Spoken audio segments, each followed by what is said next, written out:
nail down. I'm Jason Gilbert, JGilbo11. With me is Spencer Limbach at Spencer_JL. Taking a look at pitching for tonight's 14-game slate. You and I were talking before the show. It's kind of an interesting night because you do have some big names, but you also have a lot of cheap options and kind of some mid-price guys that don't really pop out on the radar. But a lot of strikeout upside on this slate. Yeah, and another thing that we kind of noted before the show began is that there's no Coors Field in play tonight. So, I mean, that kind of drives the prices down of most of those hitters. You don't have that artificial price increase on guys that you want to pay for. So that kind of turns the priority over to pitching. You want to get a secure guy with nice upside and really stabilize that position and then fill in some values as you see fit because there are plenty to work with today. So that's kind of the strategy approach going in. Yeah, definitely. And I think, speaking of pricing, I mean, no Coors slate, as you mentioned. We also noticed, DraftKings pricing is a little bit down on actually those Colorado bats who are in Chase Field, which has been a top 5 stadium so far this season to hit in. And, guys like Arenado, jump off the bat at 4,200 on DK. Easily plug him in with a Kluber and you feel safe about it. There's just enough value to do that on tonight's slate. So, looking into the games tonight here, starting off with the 7:05 times, White Sox and Orioles, Carlos Rodon, Mike Wright, over-under of 8. This game is basically a pick-em, no clear-cut favorites. In Camden Yards, you don't like that for either of these guys. Rodon's pitched well. He's been a little bit up and down of late. Mike Wright, guy who's never been consistent in getting guys out. I'm actually a little surprised to see that just at over-under of 8. I think it would be a little bit higher, maybe 8.5, 9, just in comparison to yesterday's game. Yeah, and I haven't really looked at the weather there either. I'm wondering if that's impacting some of what's going on with that total. But either way, neither of these guys I really want to target. Mike Wright, obviously a guy to target against, probably safely for all year or as long as he's pitching and in the major leagues because that may not be all season. So Mike Wright, I'm definitely targeting the White Sox hitters against him in that hitter-friendly ballpark. And then Carlos Rodon, as you said, he's kind of coming to life. He's really kind of cementing himself as a number 3 guy for the White Sox. But you really don't like this matchup on the road. And because he has been pitching well, he's priced up a little bit more, especially on FanDuel at 8,500. There's definitely a lot of better pitchers to go in that price range, so I'm staying away from him as well. Yeah, definitely. I just think that Orioles lineup in Camden Yards is a little too scary for me. Guys like Adam Jones, Manny Machado, obviously. He's far better than Danks, and Danks got lit up, but obviously Rodon has struggled with the long ball at times. His walk rate can be an issue, but overall he is looking like he's coming into his zone. And another night, you might be looking at him, but not in this matchup. Right. Next game here, we got Indians and Phillies. Corey Kluber versus Adam Morgan, 7.5 over-under. Cleveland big favorites here, and Kluber is my favorite pitcher on tonight's slate. Obviously coming off a great start against Detroit, where he fanned 10. And really, he wasn't looking like his usual self before that. And that game was kind of hopefully he can build off as far as consistency goes, and he should in this matchup against this Philadelphia lineup. Right, and you'd like to get him at a cheaper price point, especially because he struggled in his first couple starts, but it doesn't look like we're going to see that on FanDuel or DraftKings tonight. But really, that's okay when you consider the matchup. You consider that he was back to his dominant self last game. He's at Philly against that weak lineup. Pretty good odds to win. I believe the best odds at -185 to get that win. And 10-plus strikeouts is, definitely in the cards again tonight. So what I recommended on the Pitcher Pulse article was to click Kluber in and try and get the value bets, see how your lineup looks with him in there. If you like it, if you think it's feasible, definitely go with it because Kluber is the undisputed number 1 option. If you want to get some other high upside guys and take more of a risk at pitcher, you can pivot down. We'll get to more of those guys later. But that's really kind of the give and take that I'm approaching tonight. I think it's certainly possible to get Kluber in. It's just a matter of preference, what you want to do with those hitters. Yep, no, I definitely agree. And on a full slate, there is a lot to work with. So you do like that. And, as we mentioned, no core slate. So it's not like we're forced to look down at cheaper options. Kluber kind of just does stand out as that number 1. Phillies bottom 10 in WOBA so far this year against right-hand pitching. No surprise there. Decent strikeout rate as well. So Kluber by far a safe option. As far as the other side of things go, no. Thank you, Adam Morgan. I'll be looking at some of those Cleveland bats. Far better cheap options. Yeah, and as we talked before the show, we think Cleveland's kind of a sneaky stack or a mini stack combining with, one of those high-scoring offenses, high-scoring projected offenses, that is. Guys like Santana, Kipnis, and guys like that could be, they could do some damage against Morgan tonight. Yeah, definitely. And that stadium isn't too bad for home run potential as well. I think most people look at Citizens Bank and they think, oh, it's a little bit of a pitcher's park, but it's actually not that bad. Next one, you got Reds and Pirates, Dan Straley versus Juan Nicasio. Pittsburgh strong favorites in this one, minus 148, 7.5 over-under. Obviously, both of these pitchers are going to be enjoying PNC Park, one of the better pitcher parks in baseball. Nicasio going up against the Reds team. It's not very good, 1 through 9.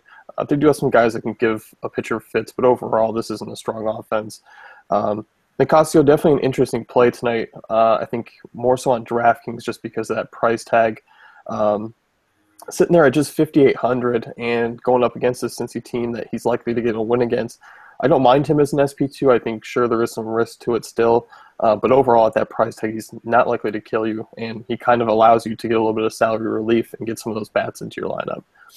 Yeah, he's kind of the wild card tonight. And for that price on DraftKings, I certainly like the upside, and I will consider him as an SP2, even in cash games there. On FanDuel, he's 6,800, a little bit more expensive. I'll probably only look to him for tournaments because, he still has that upside. Good pitcher park, good probability at a win tonight. And he's actually been pretty solid at home, which you really like to see, especially considering that's where he's playing tonight. His bad starts at Arizona, at Detroit, against two pretty good lineups, one of them in a very good hitter-friendly environment.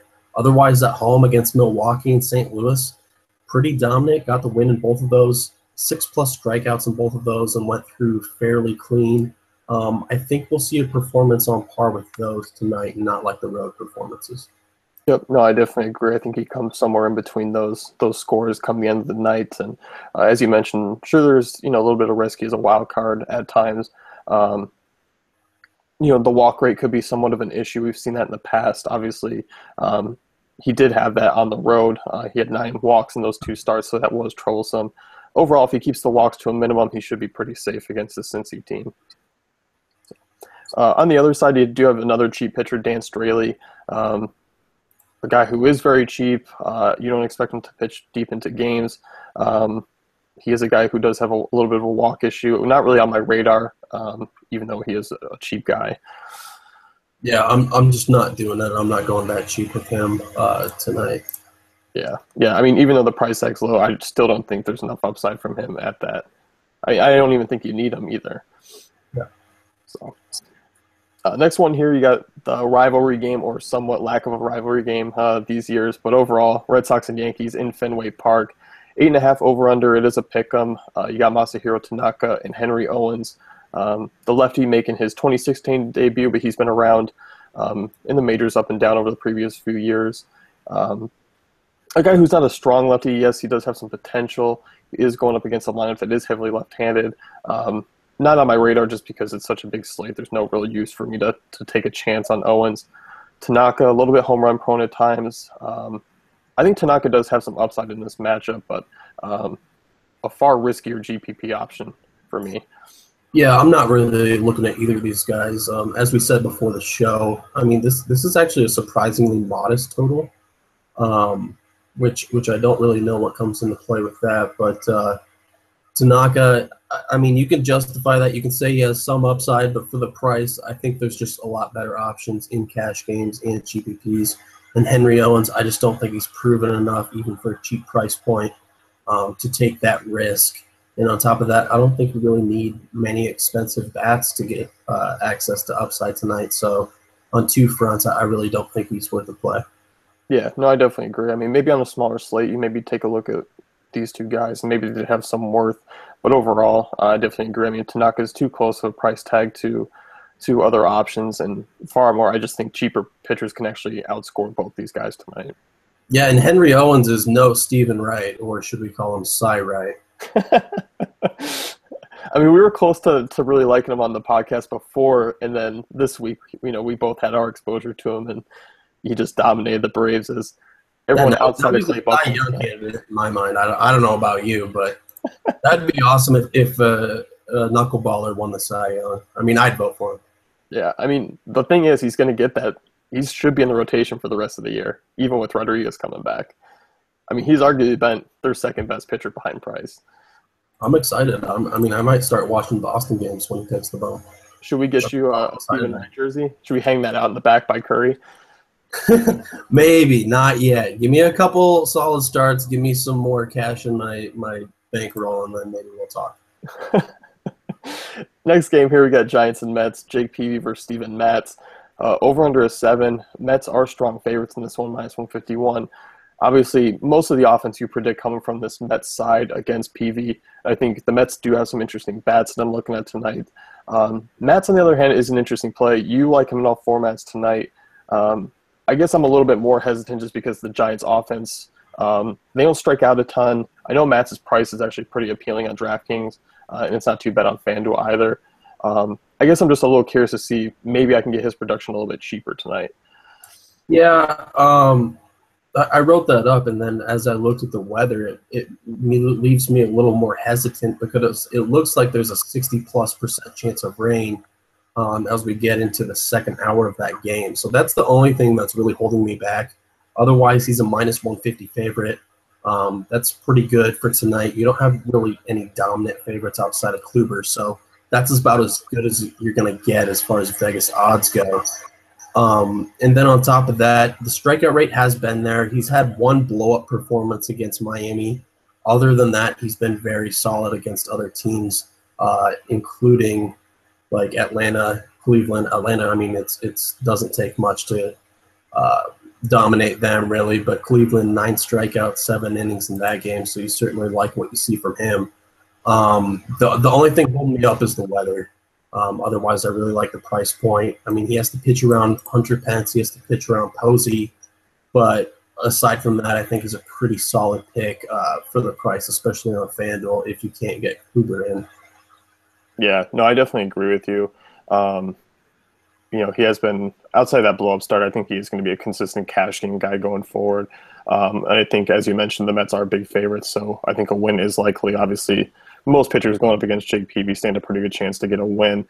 I still think upside-wise, as far as GPPs, I know he has that big strikeout rate. I just think the Giants team don't strike out a ton, so I might look at it as maybe it's a little hindered tonight. Yeah, and one more thing. If you haven't seen it, or even if you have, you should probably Google search Steven Matz's grandfather, and you'll get one of the best gifs of all time of Steven Matz making his major league debut and hitting a double near home run, and Steven Matz's grandfather just freaking out and cursing on camera. So definitely look that up. It's worth the 30-second clip. I mean, if it's that great, I might just plug him into my lineups just because of that. I'd be lying if I said I wasn't a little bit biased because I saw that video about 20 times this morning. It just implemented Matz right into your brain. You had to use them. Subliminal. Next game here, we got Blue Jays and Rays. Aaron Sanchez, Drew Smiley, over under 7.5. Both these guys do have some upside potential, but also do have some risk. I think Smiley's, he's been absolutely electric so far this season. Strikeout rate's been phenomenal. Obviously, you don't love a Blue Jays matchup still, even though they've been a little bit tempered as far as expectations go as far as offense this season. But overall, Smiley does have some upside. Definitely a general risk. I do wish he was a bit cheaper, though. Right. Yeah, like I was going to say, you do have to pay that premium for him because he has been so good. And this is a rematch, actually, of the opening series, if you recall. And Smiley really didn't do that great against Toronto, as you would expect a lefty going against that right-heavy lineup that just crushes southpaws for the most part. Went 6.2 innings, 5 strikeouts, gave up several runs. So I don't know if he's worth the risk. Certainly someone you can roll out in GPPs if you're building multiple lineups, but I don't think I'm going to do it for that premium. Yeah, no, I think on DraftKings it's a little bit more. 8,700 on FanDuel's, if you're rolling out multiple lineups, isn't too bad. I mean, if you look, Hector Santiago is right there with them, and um, I mean that's kind of an interesting two lefties of those caliber going up against teams that do have a fairly high strikeout rate. Obviously, the Jays are a little bit more solidified against lefties than what the Rangers are. So I think Santiago is by far the safer option and does carry some upside as well. But on the other side, Sanchez is a guy we were both on this time around last week, and didn't come out too favorable on our side. But overall, I still think his price tag is worth a look against this Rays team, who's predominantly right-handed. His struggles have come on the left side. Obviously, Dickerson is the only real name that stands out to me. Brad Miller, Logan Morrison, I guess, are the other two lefties on that team. So, yeah, you're shaking your head. So I think Sanchez is in play for tournaments. I think you're obviously going to get him at a low ownership because of that bus game last week. Yeah, it's kind of strange on FanDuel. You're paying more for him this week, even after he just completely imploded last time around. But I still really think that's too cheap for his ability and for his upside that we've seen so far this season. And, in the first meeting at Tampa, relatively pitcher-friendly environment, he went 7 innings with eight strikeouts and gave up a 2-run shot to Dickerson. Or maybe it was a solo shot and one other run. I don't remember. But, I mean, Dickerson was the only one who gave him fits that whole game. Otherwise, he pretty much breezed through the lineup, only gave up 5 hits total. So you figure if he can work around Dickerson, and lefties has really been his hindrance over the past few seasons. But like we said, Logan Morrison, Brad Miller, maybe Kevin Kiermaier, do they really scare you at all? I mean, they don't really scare me. So I think I'm going to go Aaron Sanchez in a couple tournament spots and load up some bats around him. Yep, no, I'm definitely with you there. I think out of that price tier of guys like Adam Conley, I'm trying to think of the other name here, Nicasio, I think he has the far more upside. Obviously, PNC Parks, but Trop is not bad either. So I'm definitely with you there. I think tournament play, he's definitely worth a look tonight. And I think outside of those cheaper pitchers, he might be the one I have the most exposure to. So, next game here, you got 8:05 Angels and Rangers, Hector Santiago versus Colby Lewis, over-under of 9 in Texas. Obviously, the Angels bats get a big bump. They have a nice Vegas run total there tonight. Have hit Lewis well in the past. Santiago is the guy you touched on in the pitcher pulse. An interesting play. He's been pitching well. Obviously, he's extremely home run prone because he's a big-time fly ball pitcher, which I guess is kind of a general risk in this ballpark against this team that does have some pop guys. But overall, Santiago is a guy who you can get lower ownership on tonight because of that 9 over-under. Stands a good chance to pick up a win. And also this Texas offense isn't that great. Yeah, and I have him as a GPP swerve exactly for that reason, because I think he's going to be a lower owned. I don't believe – actually, he's a minus 120 favorite, so a little bit of the win odds in his favor for this game. But, I mean, if you look at that Texas lineup, they're very lefty-heavy. I know Fielder sometimes hits lefties pretty well, but otherwise – Mitch Moreland, the rookie there, they don't really have many guys that can hit lefties really well. I mean, even Adrian Beltre, their right-handed slugger, is better against right-handed pitching per his career. So you think if you can work around him and just kind of, go through the top half of that lineup, he should be on his way to another productive start. So I think a lot of people will be scared off because of the ballpark there, because of the 9 over-under, like you said. But I really think he still has potential to keep rolling. Yeah, and I think the 7,300 price tag on DraftKings is definitely worth less of a risk there. And obviously, I mean, he's been pitching well. I mean, 7 or more strikeouts in 3 of the 4 starts this season. He does has that upside. And although Vegas does have it as a minus 120, I would lean a little bit more heavier on the Angels picking up the W there on the road. So. As far as the other side goes, Colby Lewis, any general interest in you? Not really. I mean, even when he was on his hot stretch last season, which I still can't understand. I stay up some nights trying to understand it, and I just can't. I didn't play him at all through that, and I won't play him now when he's back down to earth. So I'm actually targeting guys like Calhoun, Pujols, Trout.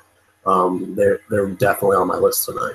Yeah, definitely. And I mean, Lewis hasn't had a blow up start yet this season outside of really Baltimore, where he allowed 10 hits, but he still did go 6 innings.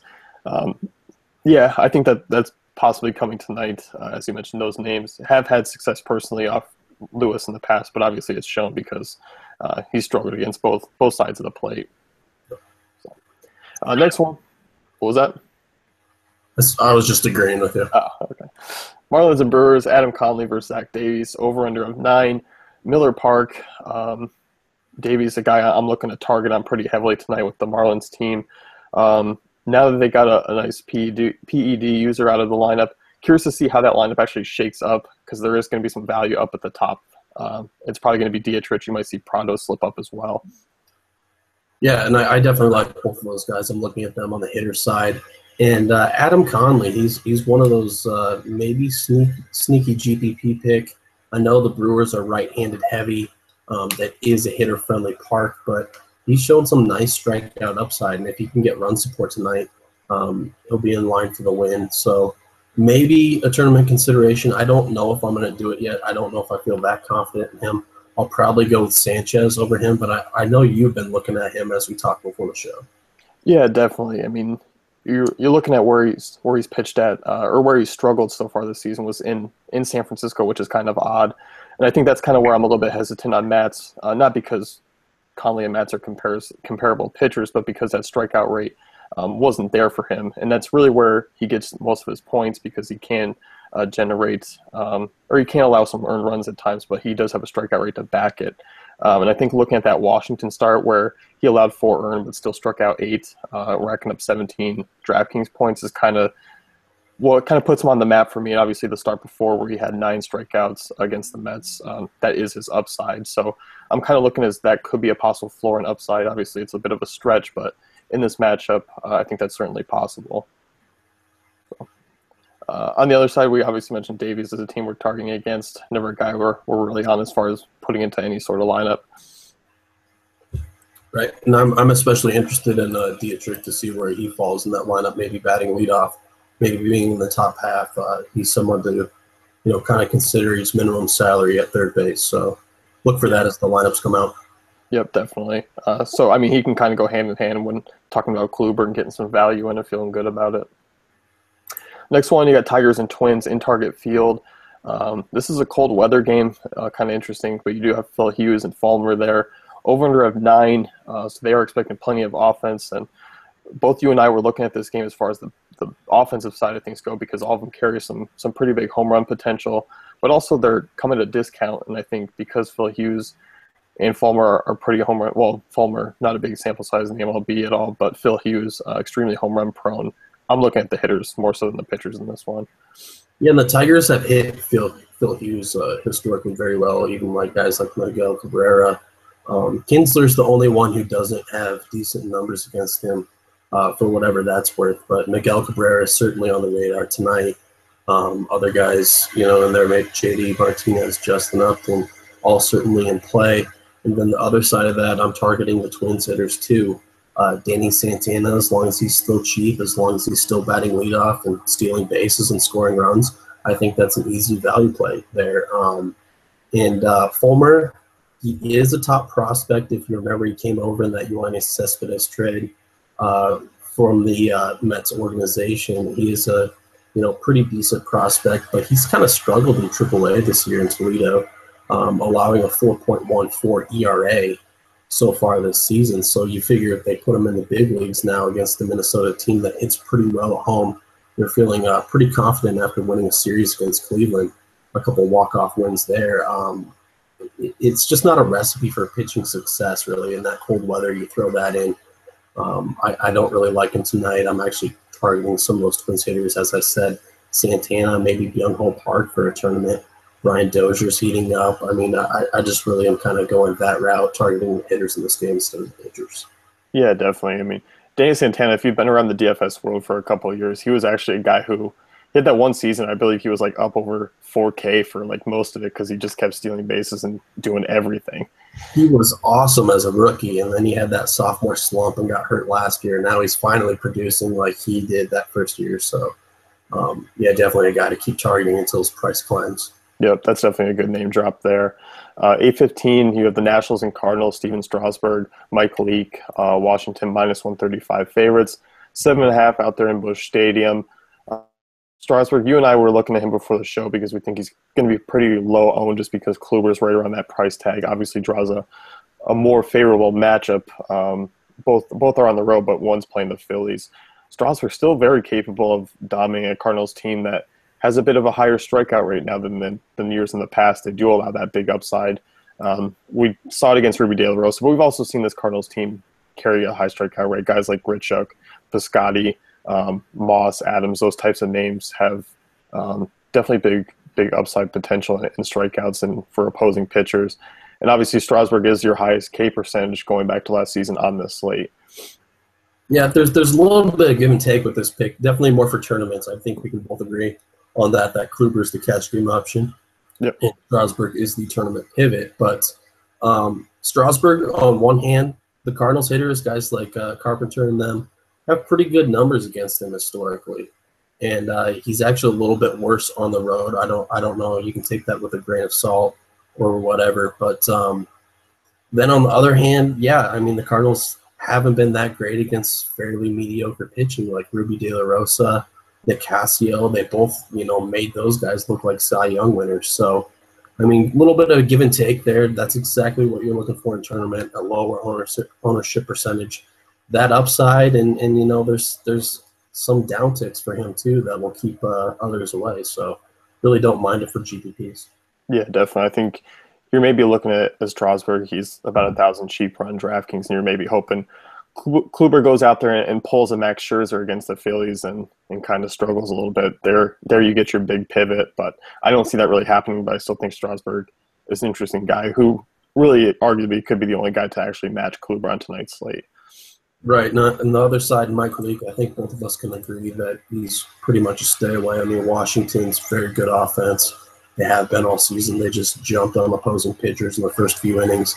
And Mike Leake is one of those guys, if you jump on him early, he'll just deflate and pretty much give up. I mean, that's been his reputation throughout the big leagues. And not much strikeout upside to begin with. So I think he's a fairly easy stay away.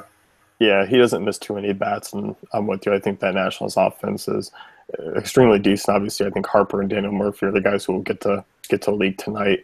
But yeah, I mean, Leake's not really on my radar. Never really is. Next one, you got Rockies and Diamondbacks. Tyler Chatwood versus Robbie Ray. 8.5 over under. Diamondbacks are -133 favorites. The Rockies have obviously struggled against left-handers in the past. They do have a pretty high strikeout rate. We kind of saw that with Jeff Locke in that flukish game in Coors. But on the road, I mean, obviously Chase Field's still a top 5 hitters park. Ray kind of generates a little bit of interest just because that Colorado team does have a high strikeout rate. Yeah, but I mean, I've seen him written up in a couple different places before we got on to do this podcast, and I can understand the enthusiasm for him. He pitched a gem at San Francisco, which was kind of unexpected. Came back against Pittsburgh the next game at home and kind of got knocked around a little bit, only lasted 3 innings. So if you look at his game log, granted, small sample size from this year, he's kind of gotten tagged at home, and he's been a lot better on the road at the Dodgers, at San Francisco, which is more pitcher-friendly environment. So him at home against a pretty confident Colorado lineup, I'd rather stay away, but I understand if you want to roll him out in a tournament. Yeah, no, I definitely agree, and that's been the story all year long so far with this Arizona rotation. They've been decent on the road, and they've absolutely been horrendous at home. And I just think there's more appeal from the Colorado bat side of things at their new prices on DK. I don't know, 40% off sale going on there, but you're getting Arenado at an absolute steal tonight going up against Ray there. So I just think there's more appeal on that side. But if you wanted to be a little bit different, if you're just playing maybe a late slate or something, Ray can generate some interest there. And as far as the other side of things go, I'm looking at this Arizona team and their offensive ability and targeting against Tyler Chatwood. Yeah, Wellington Castillo, since you missed the 2 homers last Friday, I mean, you want to take a chance there? Yeah, I was hoping you didn't want to bring that up, but yes, I did swerve away from Wellington Castillo and, went to Francisco Cervelli to, go up against Robbie Ray in my stack there, and it didn't pan out. So yeah, I hate to be that guy, but I just couldn't help myself. I'm sorry. Yeah, we gotta generate some comments somehow and Yeah. get some sympathy, I guess. Breaking into the late games, you got Houston Astros and Oakland A's in O.co there, 7.5 over under. Mike Fiers going up against a new.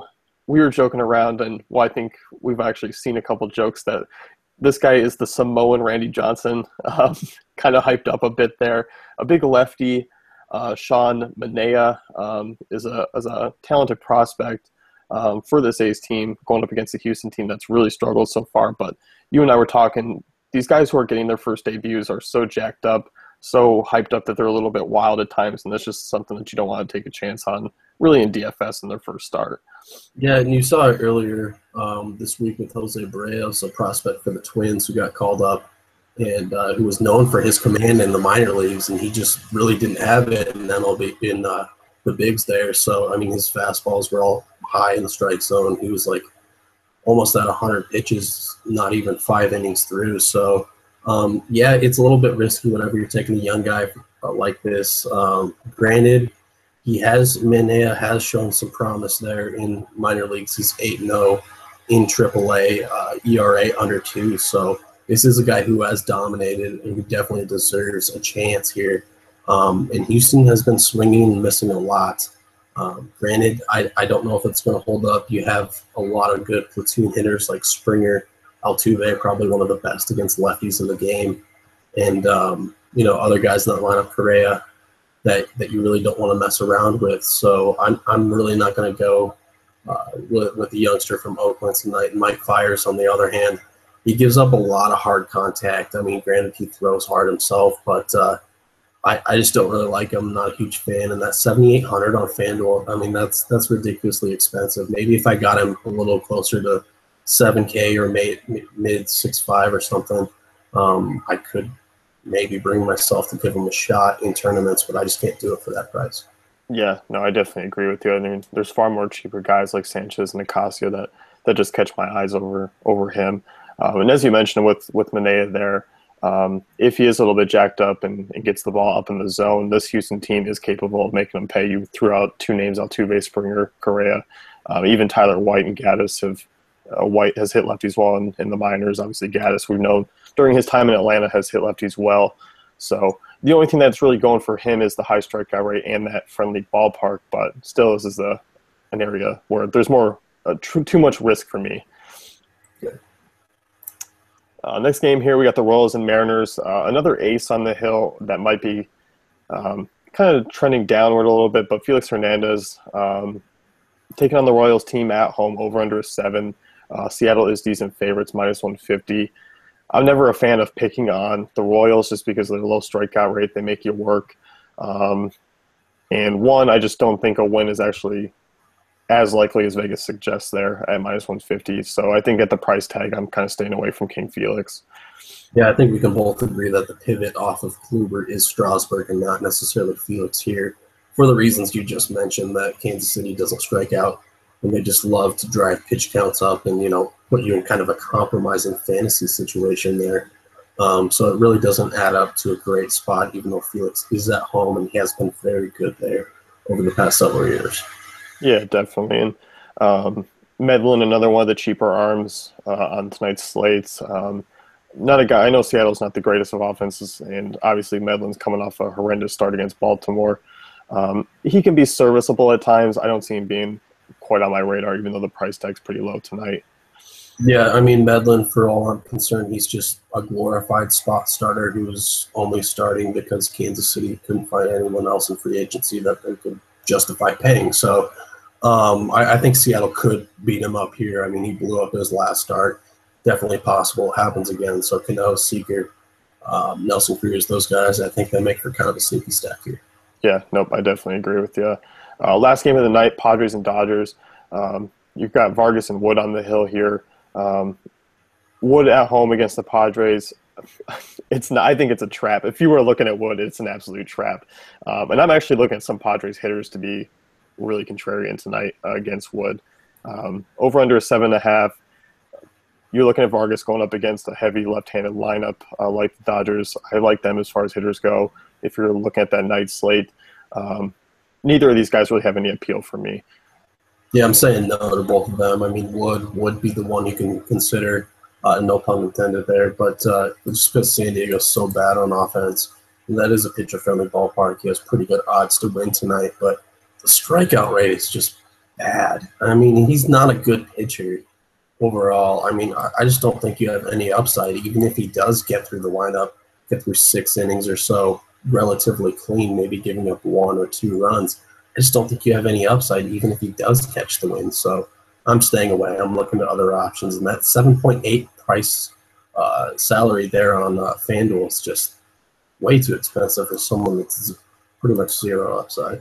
Yeah, definitely. I agree. And I think if you're rostering Wood, I think you might be having I'm looking into the future. You might be tilting a little bit when Melvin Upton comes up and hits like a 2 RBI double or something off of him, and you're absolutely That's the stranded for definition of tilt, is when Melvin Upton, or can we call him BJ Upton still, hits a two-run shot off of your pitcher.